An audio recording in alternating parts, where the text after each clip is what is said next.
Então, pessoal, hoje nós vamos falar um pouquinho sobre fator de potência. É um assunto normalmente abordado mais em instalações elétricas e em conservação de energia, mas eu resolvi trazer para vocês um pouquinho aqui em máquinas. Nós já vimos nessa disciplina um pouco de sistemas trifásicos. São sistemas que têm três fases, defasados entre si de 120 graus. Os módulos de tensão são iguais. Falamos um pouquinho de máquinas síncronas, máquinas de indução, o escorregamento das máquinas de indução, cálculo de potência e corrente em motores de indução. E hoje a gente vai falar um pouquinho de fator de potência. O fator de potência ele é gerado por uma energia que não vira trabalho, mas que é inerente do processo de vários tipos de máquinas, como motores, como equipamentos eletrônicos. E a ANEEL estabelece que certos tipos de consumidor, geralmente consumidores grandes, como lojas, fábricas, eles têm um limite de fator de potência, a quantidade de energia que você pode gerar. A partir desse limite, você passa a pagar o excedente. Isso é importante porque a energia relativa, ela circula, então ela tem que ser fornecida pela fonte, tem que ter disponibilidade no transformador e nas linhas de transmissão. Como isso gera um custo para o sistema, você forçando cada cliente a ter o fator de potência mais baixo, você tem um sistema energético mais barato para todo mundo. Se não fosse essa redução do fator de potência, certamente nós precisaríamos de mais linhas de transmissão, de mais usinas geradoras e por aí vai, e isso tornaria mais cara a energia para todo mundo. Mas como que você gera um fator de potência baixo?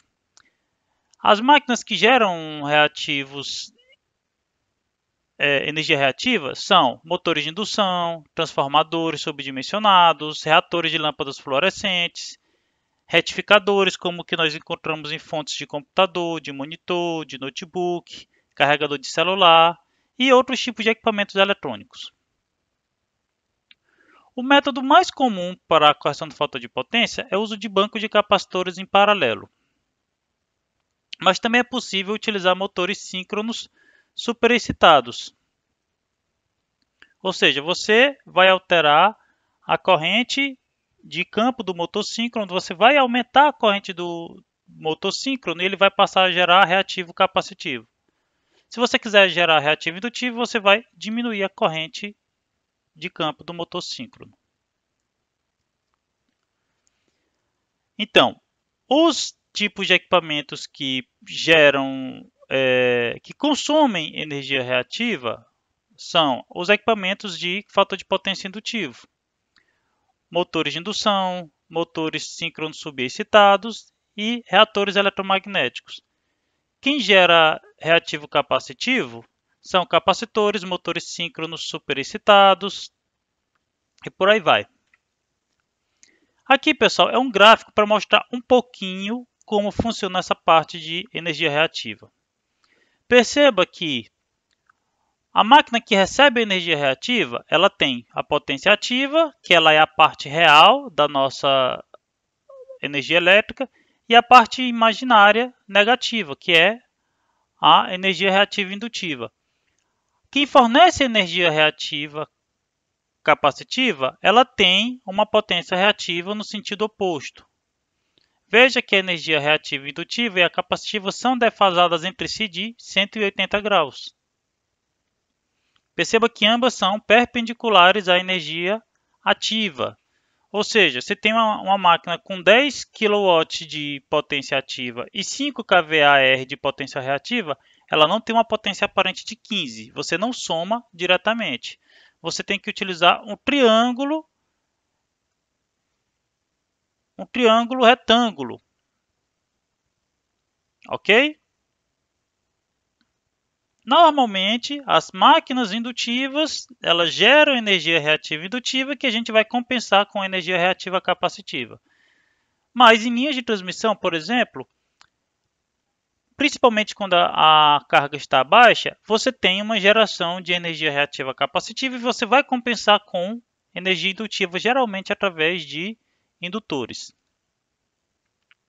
Esse aqui é um gráfico de corrente e tensão para uma carga resistiva. A corrente e a tensão estão em fase uma com a outra. Esse aqui é o ideal.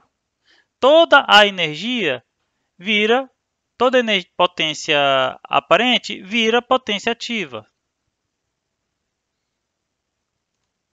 Quando eu tenho uma carga indutiva, a corrente está atrasada em relação à tensão. Esse atraso, que em alguns lugares você vê como φ e outros como θ, é o que nós chamamos, é o ângulo do fator de potência. O fator de potência é o cosseno desse ângulo. Perceba que nesses dois momentos aqui, a corrente está em um lado oposto à tensão. Significa que nesse momento essa carga está fornecendo energia para a fonte. Ou seja, durante o resto do período, a carga puxou mais potência do que precisava e nesse momento ela está devolvendo. Ainda que você possa pensar que ele devolver energia é bom, pense pelo lado que no início você puxou mais energia do que precisava e agora está devolvendo. E essa corrente tem que circular pela rede elétrica. Então o fio tem que ser maior do que o que precisaria ser, o transformador precisa ser maior e assim por diante. E é por isso que o fator de potência tem que ser mantido em valores elevados, idealmente acima de 0,92. Caso a carga seja capacitiva, a corrente é adiantada em relação à tensão. E os momentos em que, entre aspas, essa energia é devolvida são opostos. Ok? O que acontece na prática quando eu tenho uma carga indutiva e uma capacitiva? Quando a carga indutiva está necessitando de um pouco mais de energia, a capacitiva está devolvendo e vice-versa. Então, já sabemos que cargas indutivas ou capacitivas elas vão produzir as suas respectivas energias reativas. E tem alguns tipos de situações que agravam o fator de potência. Por exemplo, quando você bota um motor maior que o necessário para uma máquina, ele vai passar a gerar potência reativa indutiva, mais que o normal. Lâmpadas com reatores com baixo fator de potência. As lâmpadas vendidas no Brasil, que estão na norma, elas têm que ter um fator de potência de 0,92 ou maior. Então, isso é típico das lâmpadas mais antigas. Equipamentos eletrônicos, se não tiverem um filtro, eles vão gerar reativos capacitivos. Transformadores subdimensionados. Você tem um transformador de 150 kVA para uma carga de 70, ele vai gerar muito reativo indutivo. Então, você tem que dimensionar o transformador adequadamente. A ANEEL define que de 6 da manhã à meia-noite, o fator de potência ele tem que ser no mínimo 0,92 indutivo. Se seu fator de potência for maior do que esse ou for capacitivo, você não é cobrado. Já de meia-noite às 6 da manhã, o fator de potência capacitivo mínimo é 0,92. Então, se o seu fator capacitivo for maior do que 0,92 ou se for indutivo, você não paga. Isso acontece porque durante esse período a carga é baixa e nós temos linhas de transmissão com fator de potência capacitivo. Se você gerar um fator de potência capacitivo, você está atrapalhando o sistema. Essa questão da linha de transmissão com fator capacitivo, ela é comum. Por exemplo, em Parauapebas tem a UFRA, Universidade Federal Rural da Amazônia. Ela fica a alguns quilômetros da cidade e uma vez eu fui lá e eles tinham um sério problema de energia na parte da noite. À noite, muitas vezes o transformador desligava, queimava equipamento. Aí eu fui perguntando, o cara me disse que a energia de lá vinha de Curionópolis, ou seja, uma linha com a faixa de 35, 40 km de comprimento. E como à noite você quase não tem ar-condicionado ligado, você tem uma carga muito baixa. O que isso ocorre? Você tende a ter um fator capacitivo alto e você pode subir a tensão. Provavelmente esse excesso de tensão gerava o danos aos equipamentos elétricos e, por vezes, fazia a proteção do transformador atuar e desligar. Isso a gente vê as desvantagens do fator de potência baixo. A regulação de tensão é menor, ou seja, quando a carga está alta, a tensão tende a cair muito. E quando a carga tá, principalmente se o fator de potência for indutivo. E quando a carga está baixa, a tensão tende a subir muito se o fator de potência for capacitivo. A corrente da instalação é maior, ou seja, você tem mais perda por efeito Joule, você vai precisar de um transformador maior, vai precisar de um cabo elétrico maior e você vai pagar para a concessionária, já que ela também vai ter que ter um transformador maior, uma linha de transmissão maior e assim por diante. Aqui nós temos o triângulo de potências. P para potência ativa, S para potência aparente, Q para potência reativa, φ ou θ para o ângulo. Como eu corrijo o fator de potência indutivo? Ou uma máquina síncrona, ou o SVC, que é um equipamento moderno que ele já vai se adaptando ao fator de potência, ou simples bancos de capacitores, que são geralmente a solução mais barata. Para finalizar, vamos fazer um exercício. Eu tenho uma carga de 150 kW e o fator de potência atual é de 0,7. Eu preciso corrigi-lo para 0,92 para parar de pagar para a concessionária. Então, eu estou trazendo aqui um pouco de cálculo trigonométrico. Se o cosseno de θ é 0,7, o ângulo é de 45 graus e a tangente é de 1,02. O cosseno desejado é 0,92, o ângulo de 23, a tangente é 0,42. Você pode encontrar a energia reativa pela tangente.